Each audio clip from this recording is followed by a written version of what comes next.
এইভাবে যদি একবার ভেন্ডি ভাজি করে থাকো, বারে বারে করবে, এতটাই স্বাদ হয়, ভাত রুটি দুটোর সাথেই ভালো লাগবে। তাহলে আর বেশি কথা না বলে রেসিপিটা দেখ আমি কিভাবে করছি। প্লিজ বন্ধুরা স্কিপ করো না, স্কিপ করলে বুঝতে পারবে না মশলা ভেন্ডি ভাজি আমি কিভাবে করলাম।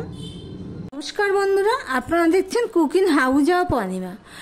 এখানে দেখতেই পাচ্ছ ভেন্ডি নিয়েছি। এই ভেন্ডির একটা রেসিপি তোমাদের সাথে শেয়ার করব, তার জন্য আমি এখানে প্রায় 200 গ্রামের মতো হবে ভেন্ডি নিয়েছি। এবার এই ভেন্ডিগুলোকে আমি কেটে নেব। কিভাবে কাটছি দেখো বন্ধুরা।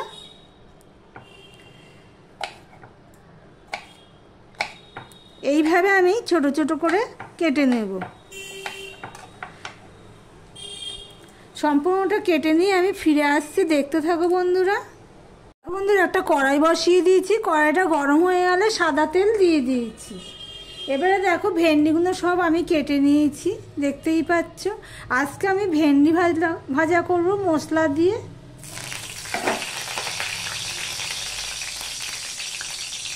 একটুখানি আমি কালো জিরে নিয়েছি, সেই কালো জিরেটা দিয়ে দিলাম।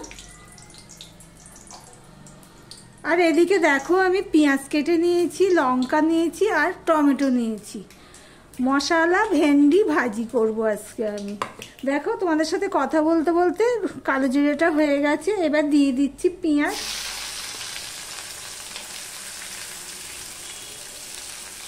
আর লঙ্কা। এটা আমি ভাজবো যতক্ষণ না পেঁয়াজের কালারটা পুরো ব্রাউন কালার বা লাল কালার হয়ে যাচ্ছে, ততক্ষণ পর্যন্ত আমি এটা ভাজতে থাকবো। ভিডিওটি স্কিপ করো না প্লিজ বন্ধুরা, একদম ওয়াচ টাইম হচ্ছে না। এদিকে ওয়াচ টাইম কাটতেও শুরু করেছে, 2 মাস হয়ে গেল ওয়াচ টাইম কাটছে, এগোচ্ছেই না। ভিডিওর শুরুতেই একটা লাইক দিয়ে কন্টিনিউ করো। পেঁয়াজ লঙ্কাটা লাল লাল হয়ে ভাজা হয়ে গেছে। এবার আমি তেলের মধ্যে 1/2 চামচ হলুদের গুঁড়ো দিয়ে দিলাম, 1/2 চামচ আমি লঙ্কার গুঁড়ো দিয়ে দিলাম, 1/2 চামচ ধনের গুঁড়ো দিয়ে দিলাম, আর 1/2 চামচ দিয়ে দিলাম জিরের গুঁড়ো। আর এখানে যে আমি টমেটোটা কেটে রেখেছিলাম সেই টমেটোটাও দিয়ে দিলাম। আমি এখানে টমেটোটা দিয়ে দিলাম, আর জল দেবো না। এর সাথেই মশলাটা ভালো করে কষানো বা রান্না যাই বলো না কেন হয়ে যাবে। টমেটোর থেকে জল বেরোবে, সেই জলেই মশলাটা কষানো হয়ে যাবে। এবার যতক্ষণ না টমেটোটা পুরো মেল্ট হয়ে যাচ্ছে বা গলে যাচ্ছে ততক্ষণ আমি রান্না করতে থাকবো। আর হাতা দিয়ে দিয়ে ঠিক এইভাবে। আমি কিন্তু এখনো পর্যন্ত নুন দিইনি, নুনটা আমি সবার লাস্টে দেবো, দেখতে থাকো বন্ধুরা। দেখো বন্ধুরা টমেটোটা প্রায় গলে গেছে, মশলাটাও কষানো হয়ে গেছে। এই অবস্থায় আমি কেটে রাখা ভেন্ডিগুলো দিয়ে দিচ্ছি।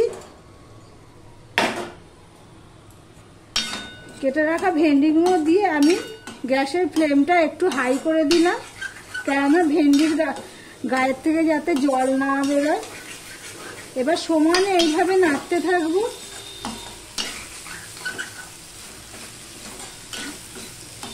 এই পর্যন্ত যারা ভিডিওটি দেখছো লাইক করোনি, চট করে একটা লাইক করে দিও। আর যারা ভিডিওটি দেখছো এখনো পর্যন্ত সাবস্ক্রাইব করোনি, নতুন বন্ধুদের বলছি প্লিজ চ্যানেলটি সাবস্ক্রাইব করে পাশে থেকো। সমানে এইভাবে নাড়তে থাকবো, হাই ফ্লেমে দিয়ে দিলাম আমি। এইভাবে তোমরা না খেয়ে থাকলে একবার অন্তত ট্রাই করে দেখতে পারো।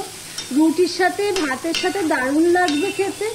ভাত রুটি দুটোর উপযোগী এই রেসিপিটা, ভেন্ডি ভাজি, মশলা ভেন্ডি ভাজি। আর এর সাথে যদি একটু ডাল থাকে তাহলে পুরো জমে যাবে। আজকে আমি টক ডাল করেছি, সেই ডালের সাথে এই ভেন্ডি ভাজিটা খাবো। এইভাবে সমানে নাড়তে থাকো, দেখতে থাকো বন্ধুরা।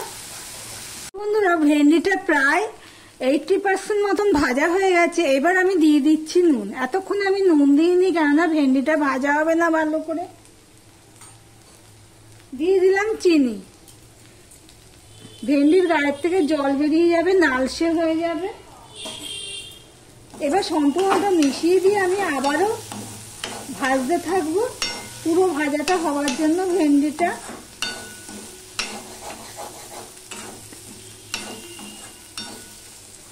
দেখতে থাকো বন্ধুরা। এরপরে আমি কি দেব, আরো একটা জিনিস দেওয়া বাকি আছে, প্লিজ দেখতে থাকো বন্ধুরা। গ্যাসের ফ্লেমটা কিন্তু এবার আমি লো করে দিয়েছি। দেখো বন্ধুরা, তেল ছেড়ে দিয়েছে, পুরো উঠে আসছে, ভেন্ডিটা ভাজা হয়ে গেছে। নুন মিষ্টিটা আমি দেখেই নিয়েছি, খুবই সুন্দর হয়েছে আর খুবই স্বাদ হয়েছে খেতে। এবার এর মধ্যে দিয়ে দিচ্ছি আমি তো ধনেপাতা। বিশ্বাস করো বন্ধুরা, তোমরা যদি না বানিয়ে খাও একবার অন্তত ট্রাই করে দেখতে পারো, এতটাই স্বাদ হয় বলে বোঝানো যাবে না। এবার আমি গ্যাসটা অফ করে দিলাম। ভিডিওটা আজকের মতন এখানেই শেষ করলাম। সঙ্গে থেকো বন্ধুরা।